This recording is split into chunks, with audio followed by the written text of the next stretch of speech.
अगली टॉपिक है हमारा ज्वाला। जब किसी पदार्थ का दहन होता है तो दहन के दौरान कुछ पदार्थ वाष्पित होते हैं और वाष्पित पदार्थ वही होंगे जो ज्वलनशील होंगे। तो ये पदार्थ वाष्पित होते समय भी जलते रहते हैं और ज्वाला का निर्माण करते रहते हैं। दहन के समय वाष्पित पदार्थ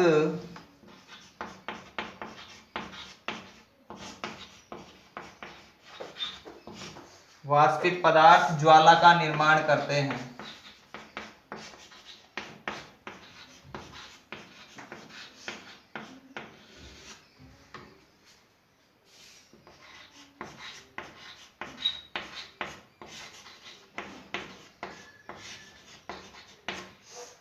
अब है ज्वाला की संरचना।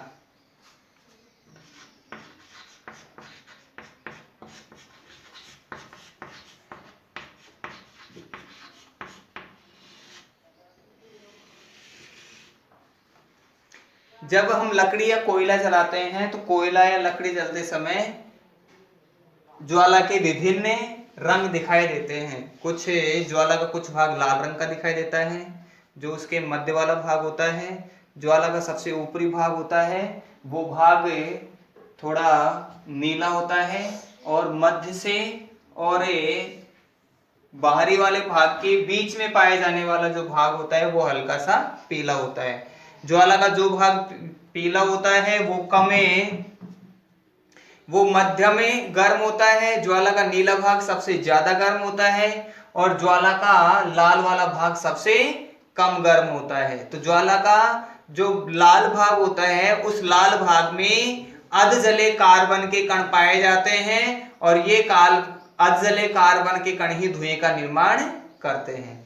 और ज्वाला का सबसे बाहरी भाग होता है जो नीली ज्वाला के साथ जलता है, उसे ज्वाला के उस भाग में किसी प्रकार के कार्बन कण मुक्त नहीं होते हैं। यही कारण है कि जब हम किसी धातु के तार को आग में जलाते हैं, आग की लौ के पास में ले जाते हैं, तो धातु के तार का आगे वाला सिरा काला हो जाता है, जबकि उस काले वाले सिरे के थोड़े बगल वाला सिरा बिल्कुल रक्त तप्त अर्थात लाल रंग का हो जाता है। यह प्रदर्शित करता है कि धातु उसे ज्वाला का सबसे गर्म भाग था, वहां से ऊष्मा पाकर तार रक्त तप्त अर्थात बिल्कुल लाल हो जाता है गर्म होकर, और ज्वाला का जो भाग कम गर्म था, जहां कार्बन के अधजले अवशेष भी थे, वह भाग काले रंग का हो जाता है।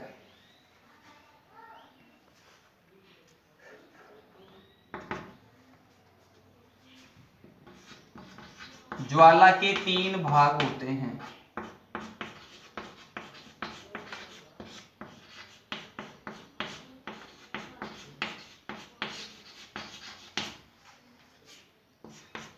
एक होता है आंतरिक भाग,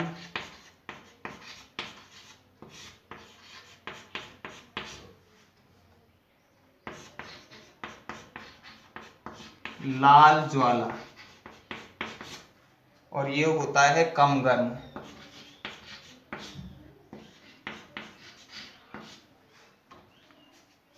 सेकंड नंबर मध्य भाग,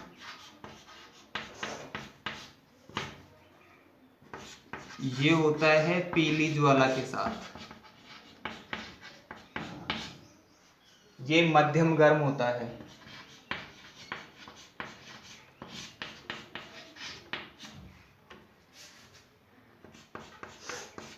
बाहरी भाग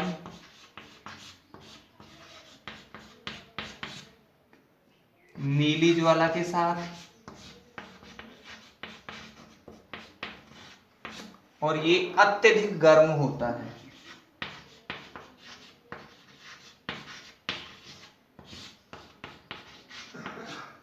इसका सत्यापन ज्वाला के पास में धातु के तार को ले जाकर हम कर सकते हैं। धातु का तार ज्वाला के अंदर होते हुए भी अलग अलग गर्म होता है। कुछ भाग उसका काला हो जाता है, कुछ भाग उसका रक्त तप्त अर्थात बिल्कुल चमकीला लाल हो जाता है गर्म होकर।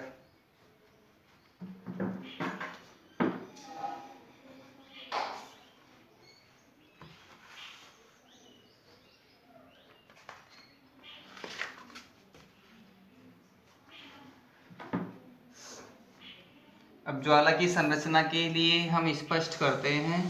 एक मोमबत्ती का डायग्राम क्रिएट करेंगे।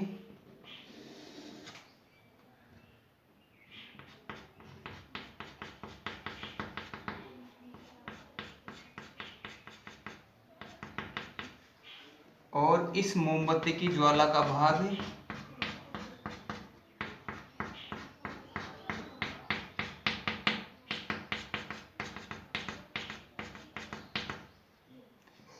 बाहरी भाग सबसे अधिक गर्म।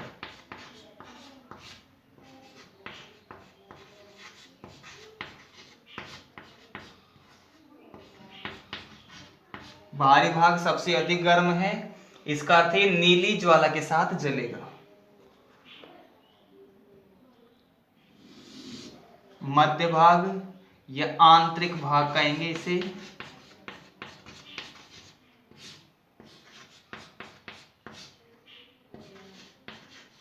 कम गर्म। और इसका मध्यम भाग जो न तो बाहरी है और ना आंतरिक है, जिसे मध्य भाग कहेंगे। मध्य भाग ये मध्यम गर्म होता है।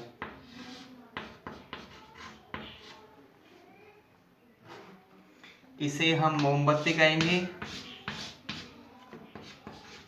मोमबत्ती, और ये होगी मोमबत्ती की ज्वाला।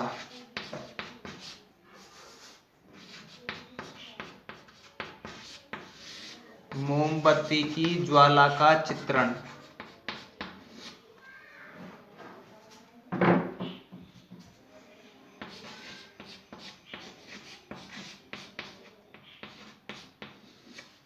मोमबत्ती की ज्वाला का चित्रण।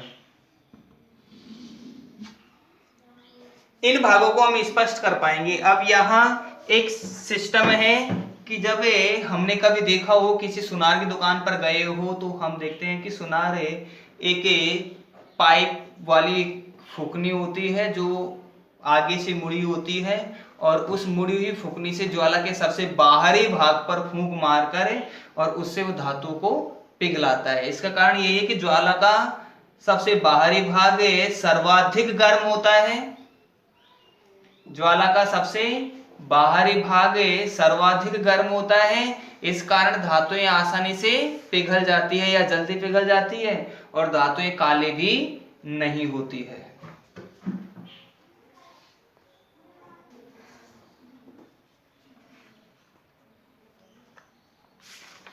एक प्रश्न लिखते हैं, सोने चांदी को पिघलाने के लिए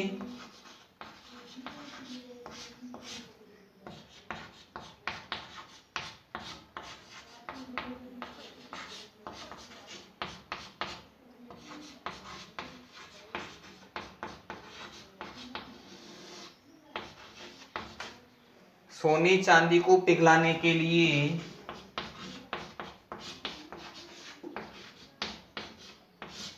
सुनार ज्वाला के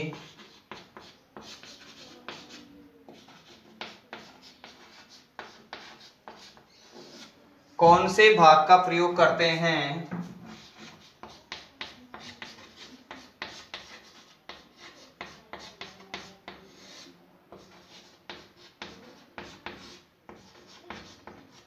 और क्यों?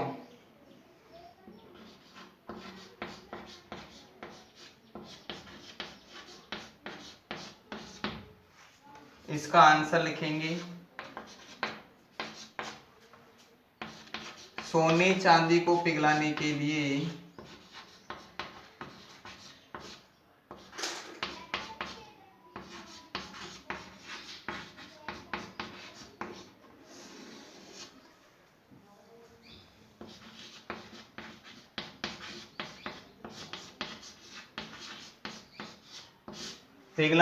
सुनार ज्वाला के लिए ज्वाला के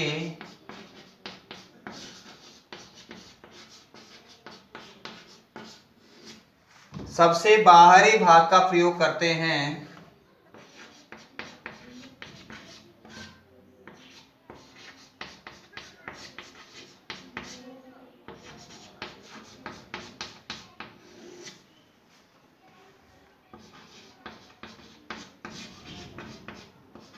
क्योंकि यह अत्यधिक गर्म होता है।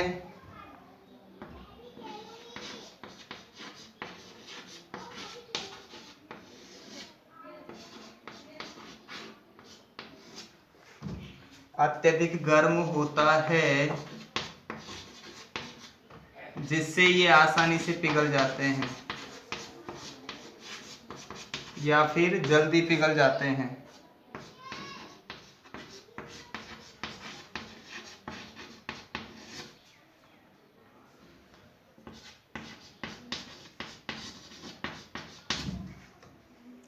तो सोने चांदी को जल्दी पिघलाने के लिए सुनार ज्वाला के सबसे बाहरी भाग का प्रयोग करता है, और हम पढ़ चुके हैं कि सबसे बाहरी भाग सबसे ज्यादा गर्म होता है। ऐसा ईंधन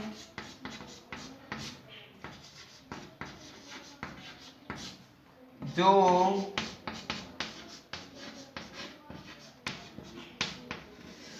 पर्यावरण को प्रदूषित नहीं करे,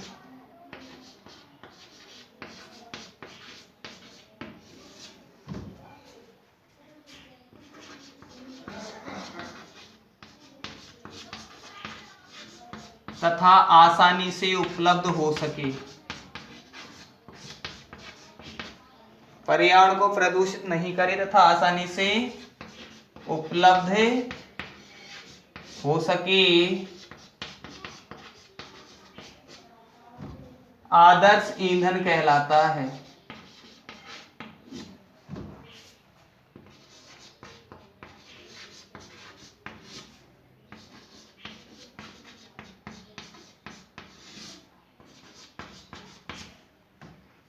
ठीक है, और इस पृथ्वी पर पाया जाने वाला कोई भी ऐसा ईंधन नहीं है जो पर्यावरण को प्रदूषित नहीं करेगा और आसानी से उपलब्ध हो जाएगा। तो इस पृथ्वी पर ऐसा आदर्श ईंधन उपलब्ध ही नहीं है। ईंधन दक्षता।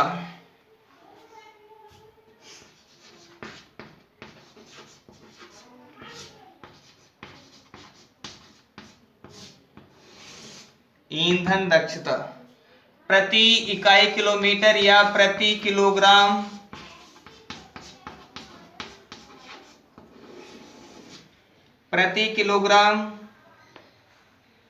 ईंधन के पूर्ण दहन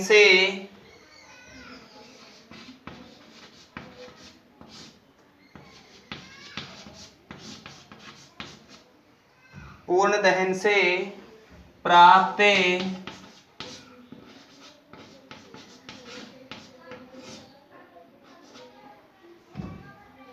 ऊष्मा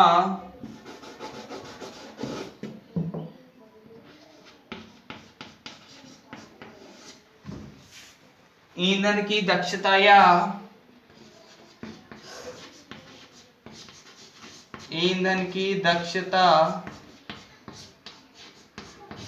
या ऊष्मीय मान कहलाती है।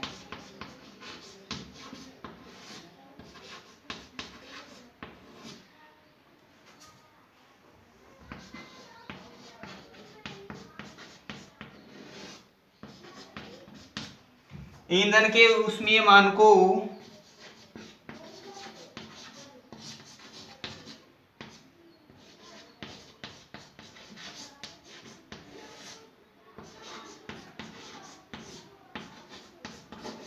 किलोजूल प्रति किलोग्राम